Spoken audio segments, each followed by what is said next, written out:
to the U.S. And welcome to BrotherRA.com. Yes, coming at you right here on CCTV, Cambridge Community Television.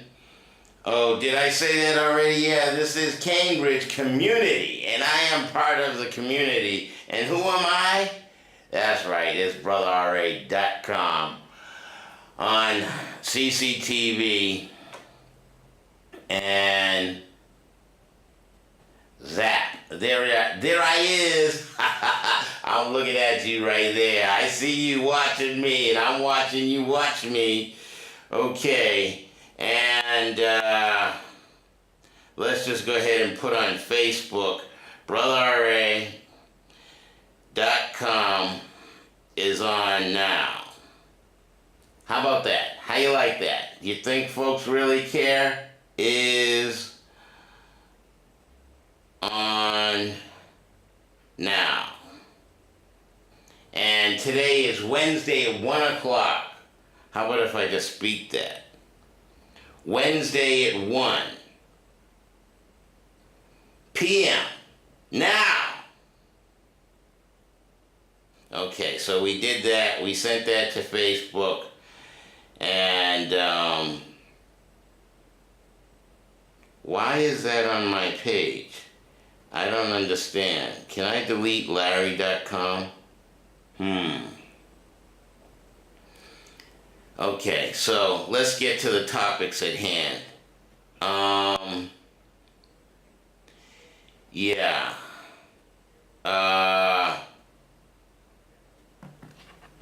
Last week I ended abruptly, so let's continue with last week where I left off.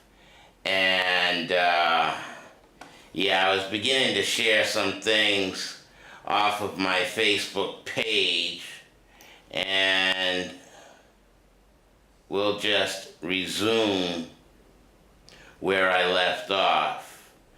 How about that? Go there. And I do have a topic up my sleeve. Actually, because that's disturbing, and since I'm disturbed, and let's just put it all out there like that. And I was watching Spotlight, and Spotlight is a DVD I borrowed from the Cambridge Public Library. Yes, Brother R.A. goes to the Cambridge Public Library, where people will notice me and say, "Oh, that's R.A., yeah, he had a wedgie."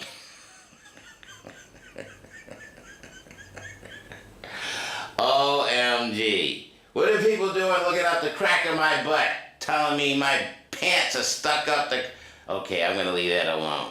But being perverted like that, let me move into Spotlight.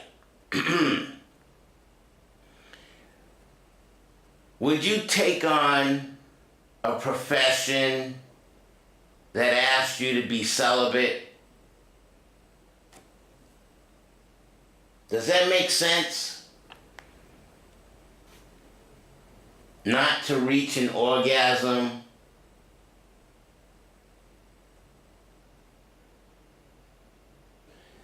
Don't climax. No, that's a sin. No! So, Catholicism deals with priests, right? And priests are supposed to... Oh, new people, y'all shouldn't be watching this. But I'm gonna let it all out anyhow. So I watched this DVD, Spotlight, and it revealed right here in Boston, in the Boston area, during the 70s and 80s or 90s or something like that. And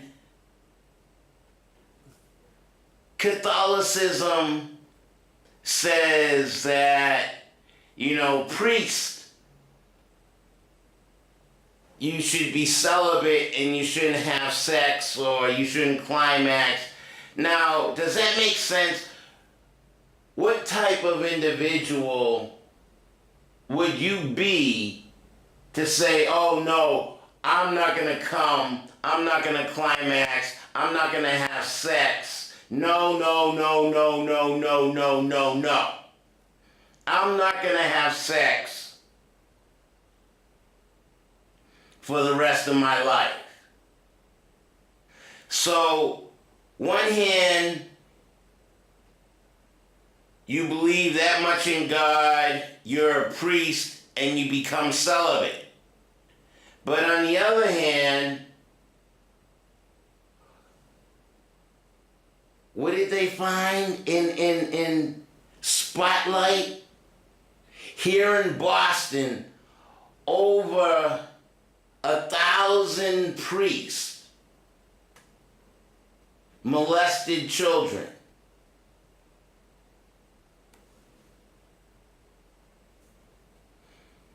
Oh, it's okay. It's all right. Young boys can touch the priest's dick.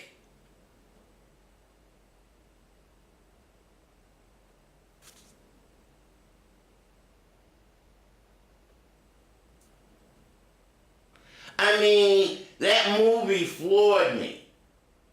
Spotlight. And I'm like, so would you take on a profession that asks you to be celibate, or would you rather be a pedophile and molest young children? Priest or pedophile?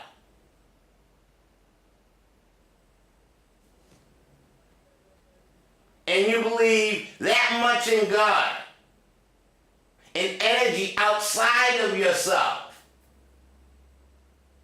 Oh, no, I shall not sin.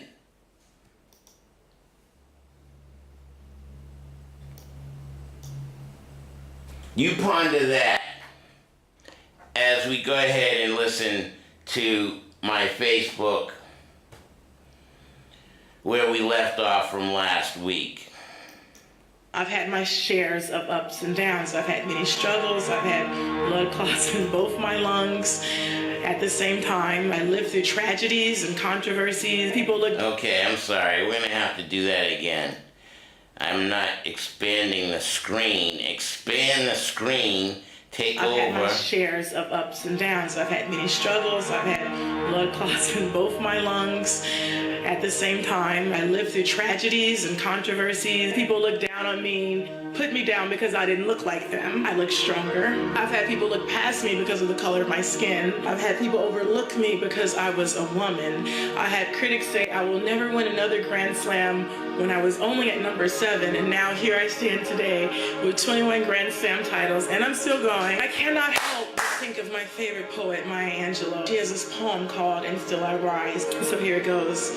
You may write me down in history with your bitter, twisted lies. You may trod me with the very dirt, but still, like dust, I rise. Just like moon and suns with the certainty of tides, just like hopes and springing high, still I rise. Did you want to see me broken, bowed head and lowered eyes, shoulders falling like teardrops weakened by my soulful cries? Out of the huts of history's shame, I rise. From a past that's rooted in pain, I rise. Into the daybreak that's wonderfully clear, I rise. Bringing the gifts that my ancestors gave, I rise. I am the dream and the hope of a slave, I rise.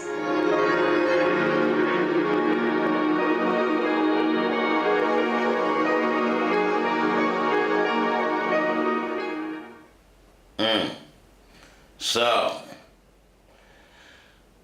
Know your history. Black History Month. Black Wall Street.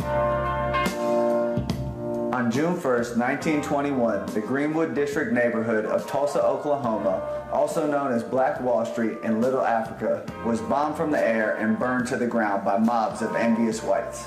A model community destroyed, and a major black economic movement resoundingly diffused. The night's carnage left some 3,000 African Americans dead, 6,000 arrested, 9,000 left homeless, and 600 successful businesses lost. In today's terms, it was the equivalent of $30 million in damage.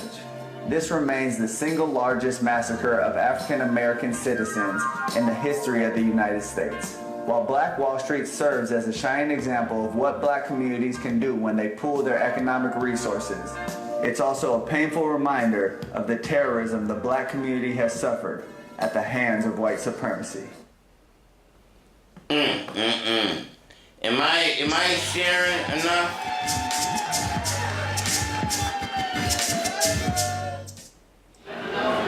We learned your French. Okay. We learned your English, we learned your Spanish, we learned your Dutch, your Portuguese, your German. You learned our nothing, you called us stupid. That's white privilege. And I'm sure it probably hurts for you to hear those two words, kind of like gunshots and explosions from those commissioned to protect you with whisking past your ears. What is white privilege? It is the only 5 decades of legal acknowledgement expected to correct 400 years of white transgression. It is crack versus cocaine. Blacks receiving almost 20% longer sentences for the same exact offenses. Like, for instance, a black man without a record is less likely to get a job than a white felon, or maybe it's because we're lazy and we don't work hard enough. Like, what the fuck? 400 years in the same field literally is an incredible resume builder.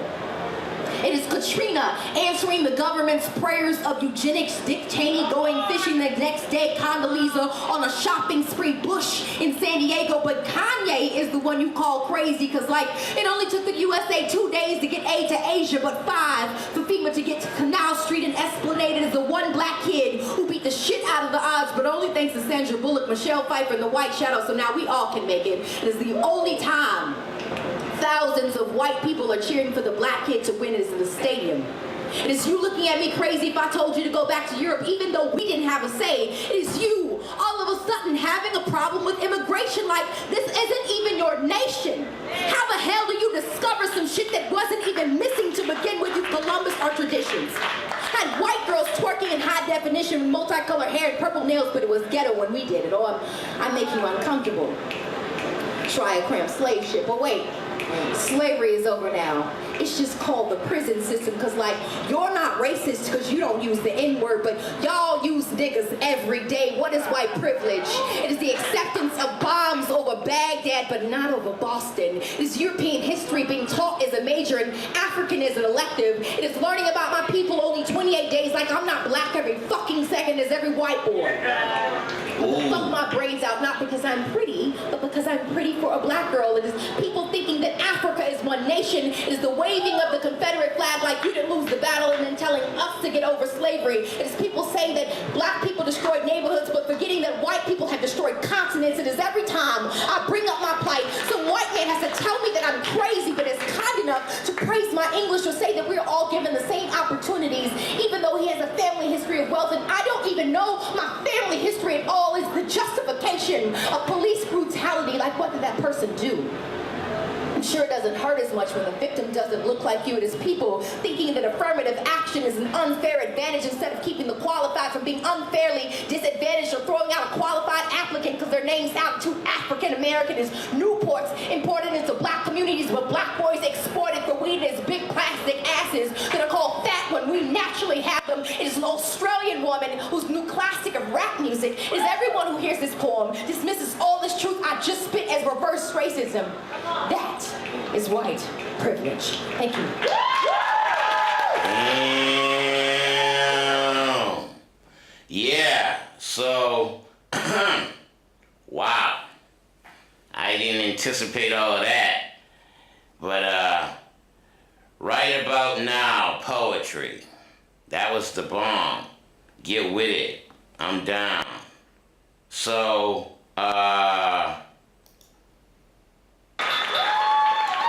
hey, no, you can't do that. Thank you. Get off of my page, off my screen. We did that one. Let's move on. Are y'all,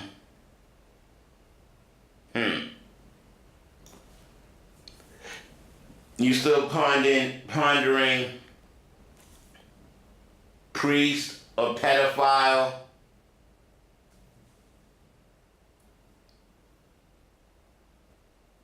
What do we submit our children to?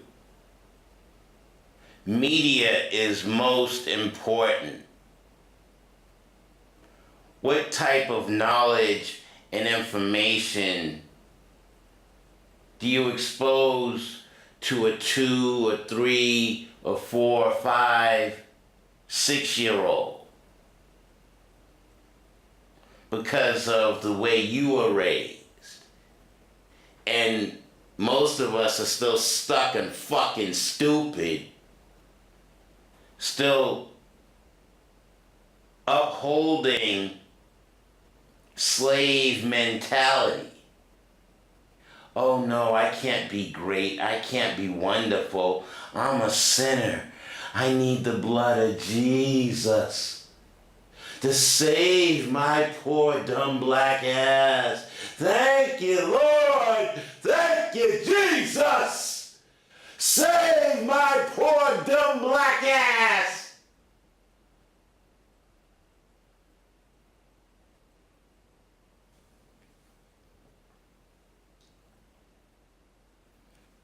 Priest, pedophile. Oh, it's okay to touch the priest stick. Come here, little 6-year-old boy. Jack me off. It's all right. I'm the priest.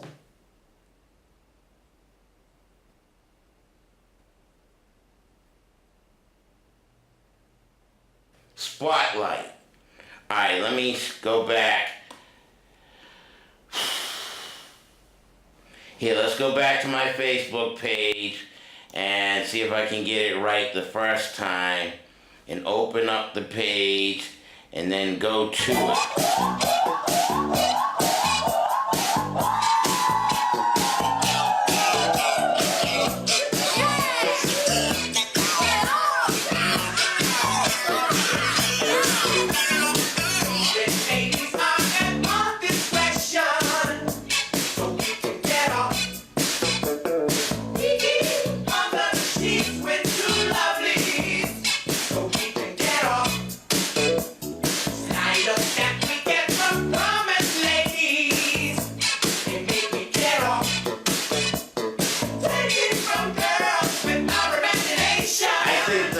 The audio's off from the video. I did like this song, but it's all white boy.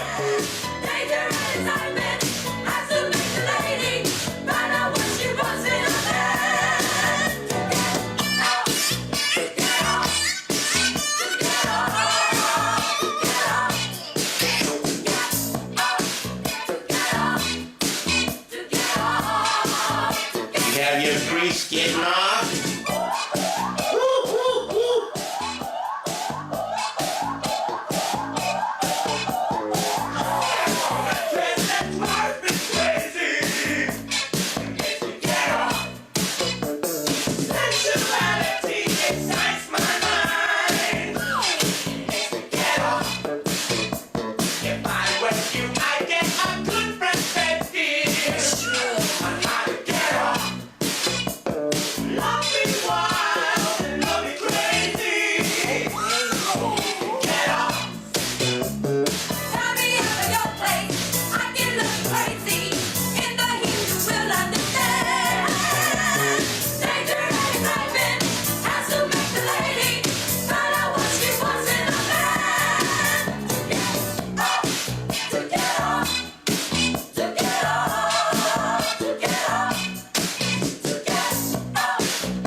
Okay, we're gonna get off of that right now.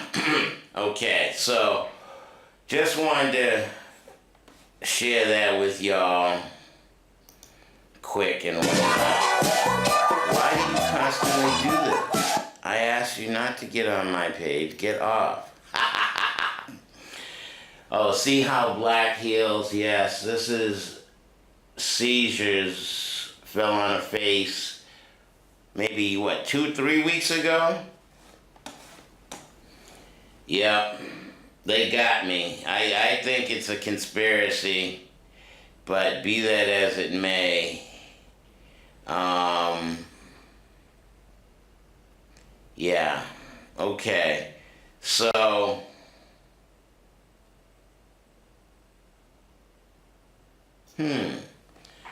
Let's see if we bring this up and what happens. See if this comes up. I'm gonna do something on my Facebook page and see if it comes up the way I need it to play for you, or is it just nonsense? It doesn't, it looks like it's blank. It doesn't look like it's gonna come up for a brother. Let's try one more time. Hit this piece and not that piece, and it's still coming up blank.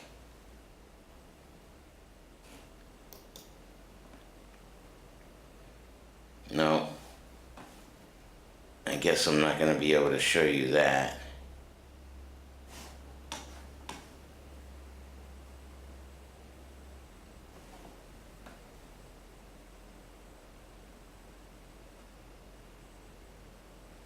No, we won't do that either. We'll leave that alone and move on to the next piece.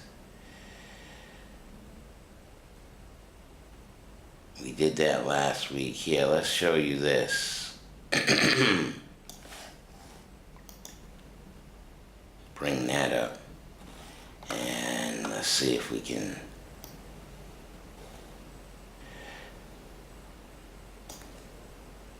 Boom. Alright, I'll read this to you. Never forget that intelligence rules the world and ignorance carries the burden.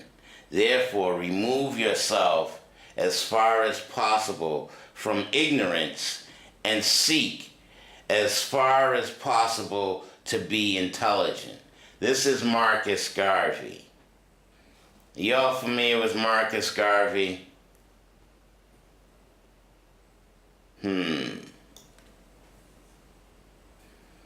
Y'all can go to my page and peek that out for yourself if you so desire.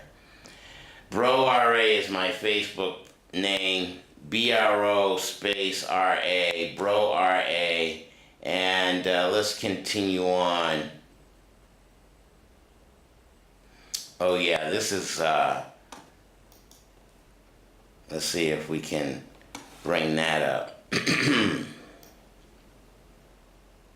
June 14th, 1943, the Supreme Court ruled that no one can be forced to participate in patriotic rituals such as the Pledge of Allegiance and the National Anthem. When you call for an NFL player to be fired, you are calling for the law to be broken. It's not open for debate. It's established law.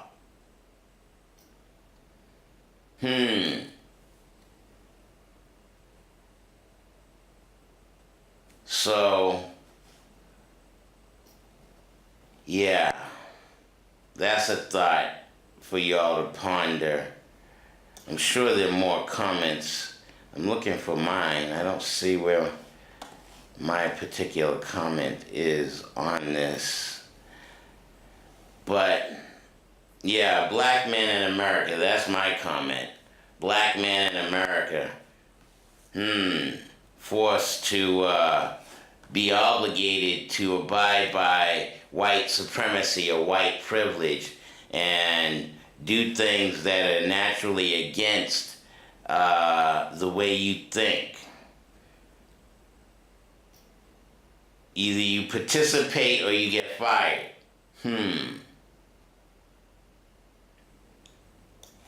Let's put this one up. Let's read this to you. Africa was called Ethiopia, and then the Atlantic Ocean was called the Ethiopian Ocean. I can't read that particular word. Can you help me out with that one? I'm not that intelligent. I'm still seeking intelligence. But yeah, Ethiopia derives from Greek, the word A-I-T-H-O, I burn or burn face. The names of African countries such as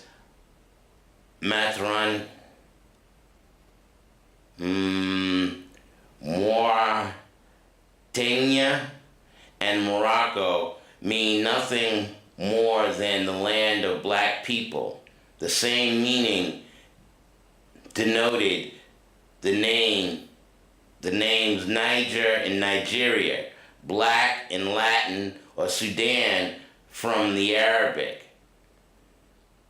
Balid as Sudan, lands of the blacks. The Moors were the Berbers, Muslim inhabitants of the Maghreb, North Africa. The origin of the term Moor comes from the Greek word, of course I don't know how to read that letter, or Mavo, which literally means black. So, we're talking about what are we teaching our children? And you know I have an issue with the Mercator's projection map versus the Peters projection map, because the projection shows a smaller size Africa. If you look on an equal area map or a Peters projection map, it will show you that Africa, or the land of the blacks, is a lot larger than what is shown typically on because it's difficult to take a globe, all the land, and then lay it out flat. Take something that's a sphere or something that's like a bubble or a round, and then lay out all the land in equal proportions. So even the vision of the world that we see that is projected on television is askew or a little off.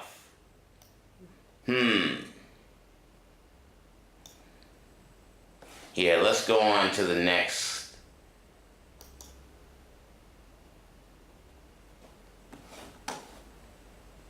I appreciate the folks that post these things, and I'm capable of having access and then reposting them on my particular page. So this is Congo Square. During the late 17th century and well into the 18th centuries, slaves gathered at Congo Square on Sundays and sang and danced and drummed in authentic West African style. This rich legacy of African celebration is the foundation of New Orleans' unique musical traditions, including jazz.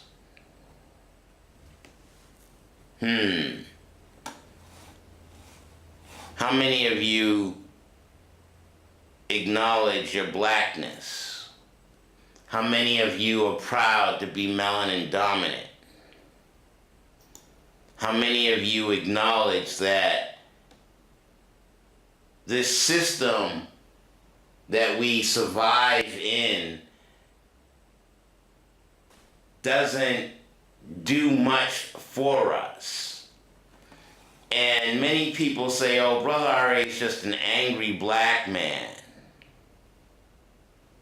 Am I? Am I just an angry black man? I mean, you see the Ankh? That, shut up, R.A., don't get ahead of your topic, but that's a symbol of significance, and hopefully I'll get to it. I get a few minutes left, 30 minutes left or so, but here, let me bring up my next piece on from the Facebook stuff. And priest or pedophile, I'm going to take on the obligation of being a minister or a priest and be celibate. No, I don't wish to climax No, I don't wish to come. I'm just going to stay to myself. And then take advantage of young children. Because you chose a profession to be the priest.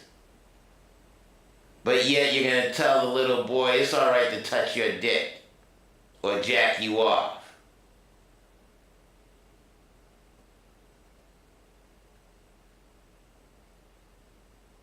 Think it's not illegal yet.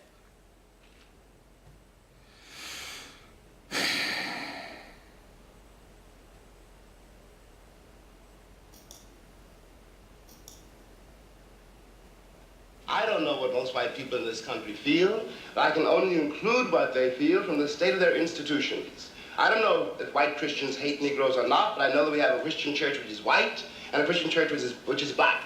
I know, as Malcolm X once put it, it's the most segregated hour in American life is high noon on Sunday. That says a great deal for me about a Christian nation. It means that I can't afford to trust most white Christians and certainly cannot trust the Christian church. I don't know whether the labor unions and their bosses really hate me. That doesn't matter, but I know I'm not in their unions. I don't know if the real estate lobby is anything against black people, but I know the real estate lobbies keep me in the ghetto. I don't know if the Board of Education hates black people, but I know the textbooks they give my children to read and the schools that we have to go to. Now, this is the evidence. You want me to make an act of faith, risking myself, my wife, my woman, my sister, my children, on some idealism which you assure me exists in America, which I have never seen. James Baldwin.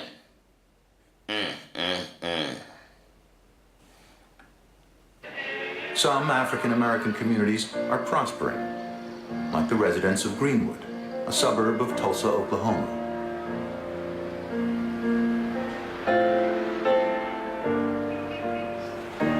Here, former slaves were given land after the Civil War, and this rare footage shows the thriving town they built.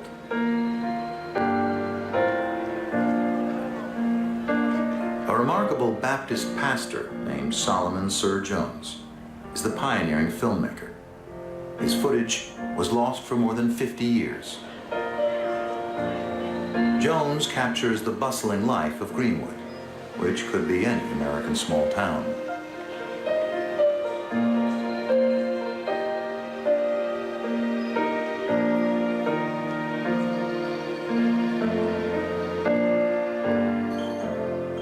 But Tulsa's whites don't like what they see. In May 1921, after a black man is accused of assaulting a white woman, a white mob rampages through the city. For a night and a day, they loot and burn Greenwood. A Fox News crew captures the only surviving footage. It is the bloodiest racial massacre in American history, leaving nearly 300 dead.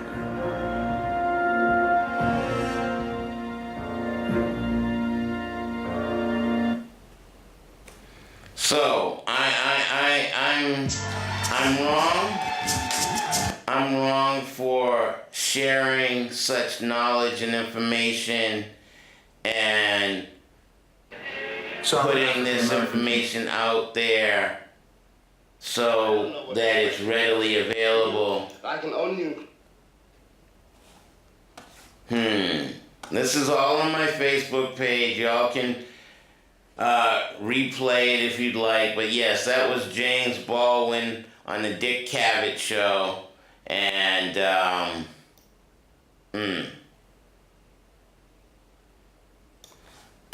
yeah, let's play this one too. Has not in its whole system of reality evolved any... It comes as a great shock to discover that the country, which is your birthplace, and to which you owe your life and your identity, has not in its whole system of reality evolved any place for you.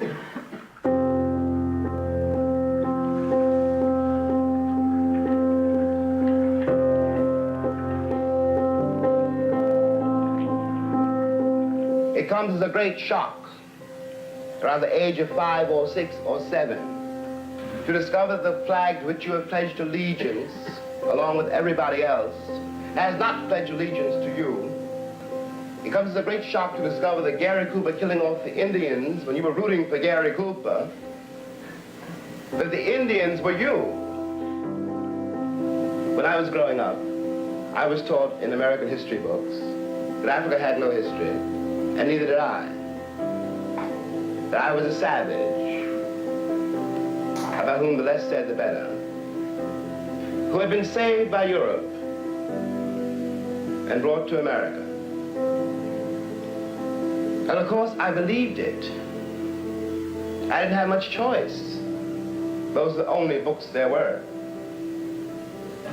I am stating very seriously, and this is not an overstatement, that I picked the cotton, and I carried it to market, and I built the railroads under someone else's whip for nothing. For nothing. If one has got to prove one's title to the land, isn't 400 years enough? 400 years, at least 3 wars. The American soil is full of the corpses of my ancestors. Why is my freedom, or my citizenship, or my right to live there, how is it conceivably a question now? What we are not facing is the results of what we've done. What one begs the American people to do for all our sakes is simply to accept our history until the moment comes when we, the Americans, we, the American people, we are trying to forge a new identity for which we need each other. Until this moment, there is scarcely any hope for the American dream, because the people who are denied participation in it, by their very presence, will wreck it. So, who are you? What really matters?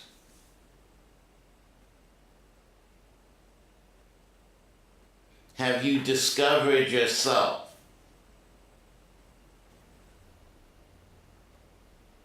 I'm just going to make reference to the Tao and just be thankful for Master Heath Robinson or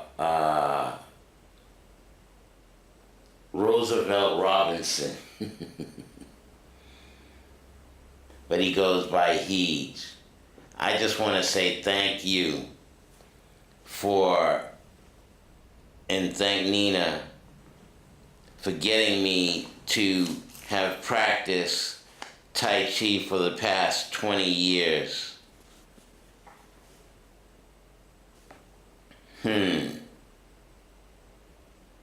Let's see if we can play this real quick. See if I wish to hear this one.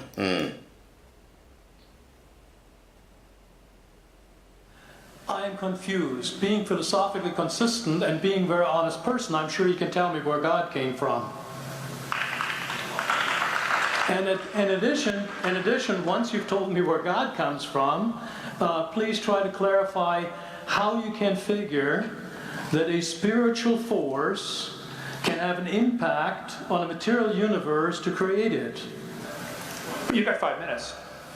Now, I just want to know which question. That's all right. You may take the rest of the minute. We're supposed to do one question at a time. Which one would you like? That was part of the format for the debate. So which I want you to fill in the story of the rest of the beginning of the universe. God, spiritual matter, impact on material matter. Okay. So 2 questions. All right. Go ahead. All right. Your question, where did God come from, assumes that you're thinking of the wrong, obviously it displays that you're thinking of the wrong God, because the God of the Bible is not affected by time, space, or matter. If he's affected by time, space, or matter, he's not God. Time, space, and matter is what we call a continuum. All of them have to come into existence at the same instant, because if there were matter but no space, where would you put it? If there were matter and space but no time, when would you put it? You cannot have time, space, or matter independently. They have to come into existence simultaneously. The Bible answers that in 10 words. In the beginning, there's time. God created the heaven, there's space, and the earth, there's matter.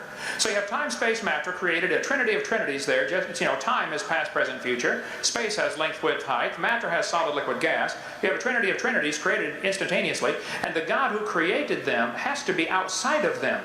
If he's limited by time, he's not God. The guy who created this computer is not in the computer. He's not running around in there changing the numbers on the screen, okay? The God who created this universe is outside of the universe. He's above it, beyond it, in it, through it. He's unaffected. He's an idiot. So we'll ignore his stupidity and move on. He constantly keeps saying he. So if every individual born came from between a woman's legs, why would God be a dude? But who am I to know anything? I'm just a dumb fuck. I'm just Brother R.A., brother with something to say each and every day. But we'll ignore that stupidity and move on. Let's move on to the next Facebook something or other. Hold on, don't be going too fast. Put a pause on that. And let's bring the page back up. So it's 1:40 or 1:41, and I'm almost run out of time for this week. Maybe I'll get to read the Tao, maybe I won't. But I wish to cause you to think more about who you are. And how do you relate to divinity? How do you relate to infinity? What do you talk about space, time, matter? Where do you fit into all of that? I mean, he was a melanin recessive inbred mutant albino with a calcified first eye who had no sense of spirituality whatsoever. Now you, who are melanin dominant black, and your active liquid fluid pineal gland, do you keep it contained, or do you allow your mind to explore the universe? Do you allow you to go deeper within who you are?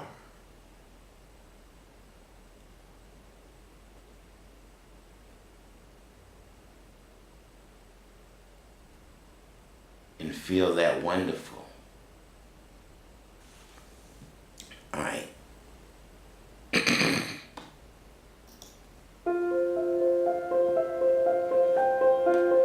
She refused to give up her seat. Oh, hold on. I have to read this because she refused to give up her seat 80 years before Rosa Parks.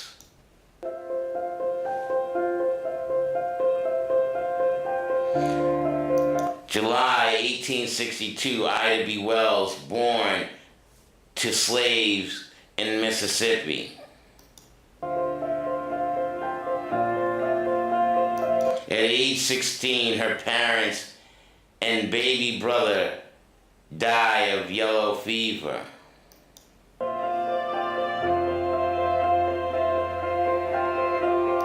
Ida attends Shaw University, expelled after confronting President.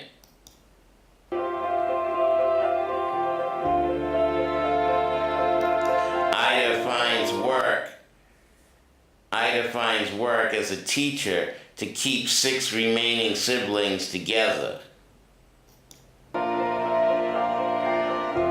White teachers are paid $80. Ida hey. Sorry about that, folks.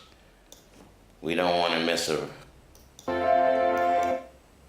White teachers are paid $80. Ida receives just $30.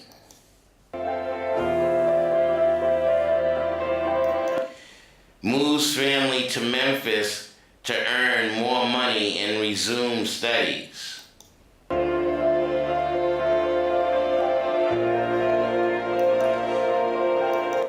May 1884, train conductor orders Ida to give up her seat in first-class ladies' car. Ida refuses and two men drag her out of the car.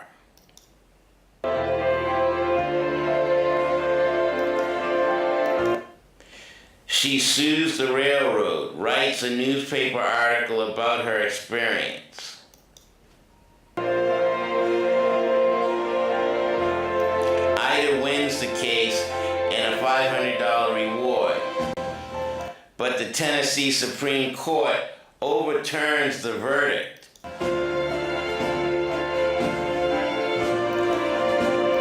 Ida becomes a crusading journalist, writing about racial injustice.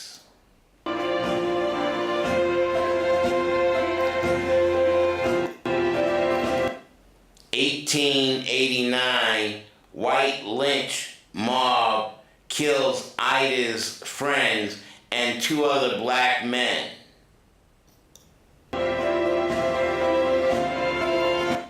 Ida urges black people to leave Memphis, and 6,000 do.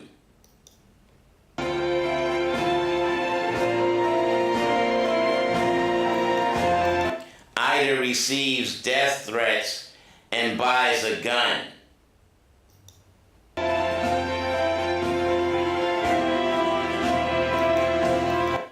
They made me an exile and threatened my life for hinting at the truth.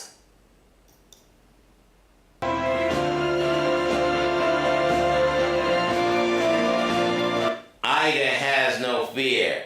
She continues to investigate.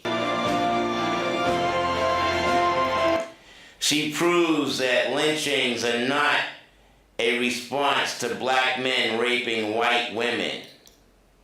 But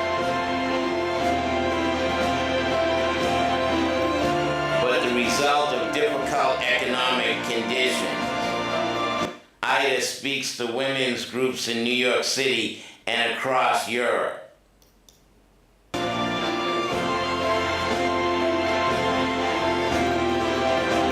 Spreads the truth about the horrors of lynching.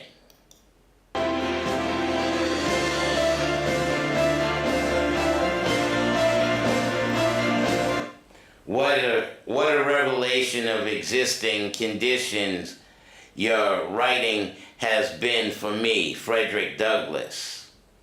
Damn.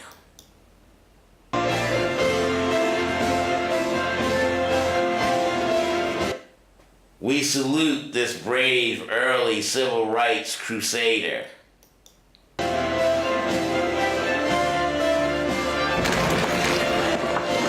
B. Wells. Wow. 3 ways this backflipping black figure skater changed sports forever. Number 3. She was the first and only female figure skater to do a backflip. French figure skater Saria Bonelli dominated figure skating in the late 80s and 90s by being the first and only woman in the sport to complete a very illegal and dangerous backflip. And she's also the only person in history to pull off what they call a Bonelli, which involves not only a hard-to-do backflip, but also splits in the air and the skater landing on one foot. She first completed the move on broadcasted television at the 1998 Olympics. It was a last resort after failing to complete her routine due to a leg injury from the day before. Only 3 other figure skaters in history have been able to do the very dangerous backflip, all of them men, by the way, but they all landed on both feet and did not do a split in the air like Bonelli. Though it was the first time in history anyone had seen anything like it, yes, even the judges, Bonelli still only made it to the 10th spot. Because the backflip is illegal, the impressive move wasn't counted toward her score, and the judges refused to make an exception, despite her history-making moment. Number 2, she didn't look like other figure skaters. Bonelli wasn't a graceful swan in the world of figure skating like most of her opponents were, and she was totally fine with that. Not only was she one of the few black women in figure skating, but as her historic backflip proved, she was also fiercely athletic. Bonelli was known for preferring athleticism over artistry. She had a strong, muscular figure and would always prefer harder tricks over choreography. This made her unfavorable with the judges, who claimed that Bonelli's style did not meet the figure skating criteria. But often, there seemed to be an undercurrent of racism and gender expectations to the critiques judges and the media waged against her. Even though she was wonderful and did great performances, she didn't look like the Ice Princess. Former skater, judge, and commentator Sandra Bezic once famously said about Bonelli, "I'd like to see her stop jumping for 6 months and learn to skate." Bezic claimed that Bonelli did not skate like a figure skater because, according to Bezic, the sound of Bonelli's skates on the ice was, quote, scratchy in comparison to other judge favorites like Yuka Sato and Katia Gordieva. Number 3, she was a total rebel. Remember Chaz Michael Michaels from Blades of Glory? Let's just say we wouldn't be surprised if that character was inspired by Bonelli. While Bonelli was never as rebellious as Chaz, she was one of the few figure skaters at that time to speak her mind. Case in point, her infamous 1994 World Championship second place win resulted in Bonelli refusing to stand on the podium during the medal ceremony. Though Bonelli's moment of protest prompted judges to believe she was a sore loser, it inspired a conversation about race and gender expectations. Bonelli lost to Yuka Sato, a clear favorite of the judges who represented everything Bonelli wasn't. An elegant, feminine skater in the traditional Ice Princess mold. Fuck you, The bitches. commentator from that match claimed that Sato did not do as many jumps as Bonelli. Sato won the majority of her points for artistry, while most of Bonelli's points came from jumps and moves. Bonelli, who now coaches in Minnesota, recently told the podcast Radiolab that she does not believe her shaky figure skating career had to do with racism. But she did admit that, when you're black, everybody knows that you have to do better than anyone else who's white. Share if Bonelli was a total badass. Alright, okay, let's stop all that. Hey, get out from my feet. move violently No, forward. get off. I get 7 minutes left, and here, can I bring me back to where I need to be? I'm just oh yeah, we gotta get this in here. Limited time, alright. I always run my mouth too damn much. Don't scare Negroes today with no badge or no... Don't scare Negroes today with no badge or no white skin or no white sheet or no white anything else. The police the same way. They put their club upside your head and then turn around and accuse you of attacking them. Every case of police brutality against a Negro follows the same pattern. They attack you, bust you all upside your mouth, and then take you to court and charge you with assault. What kind of democracy is that? What kind of freedom is that? What kind of social or political system is it when a black man has no voice in court, has nothing on his side other than what the white man chooses to give him? Our brothers and sisters, we have to put a stop to this. And it will never be stopped until we stop it ourselves. They attack the victim, and then the criminal who attacked the victim accuses the victim of attacking him. This is American justice. This is American democracy. And those of you who are familiar with it know that in America, democracy is hypocrisy. Now, if I'm wrong, put me in jail. So, come on, stop doing what I asked you not to do, and Don't stay scare where I Negroes need you to today be. with no... Alright, so, the ice skating bit brought me to tears. That little young black child, cause she didn't jump through the hoops of a melanin recessive inbred mutant albino. Oh, I mean, okay, y'all watch that nonsensical football game, Patriots against the Falcons, and I'm sorry, I just have to say that melanin dominant individuals are definitely much more athletic. And I mean, Brady has a little something in him to be able to do what he does as a white boy. But, yo, the Atlanta coach was like, damn, can I find somebody else to put in there? Do I have another? Yo, we have to fire him. We have to hire us a black man to play our quarterback for Atlanta. But,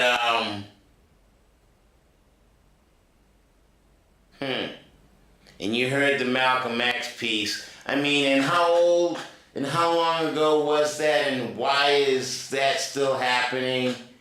And the point that I brought up, priest or pedophile. I got 2 minutes left. Should I move on or run my... Oh, I wanted to get to this piece here real quick. I was making reference to the ankh on my shirt. And the ankh shows the uterus, the fallopian tubes, the ovary. I mean, and this is where the woman in her womb is the ankh. This is what this represents here. And why is it that the black woman isn't revered and upheld? I get 20 seconds left. Why do melanin dominant people still jump through the hoops of a melanin recessive inbred mutant albino, 400 years of slavery nonsense bullshit? Why can't we just say think and move on?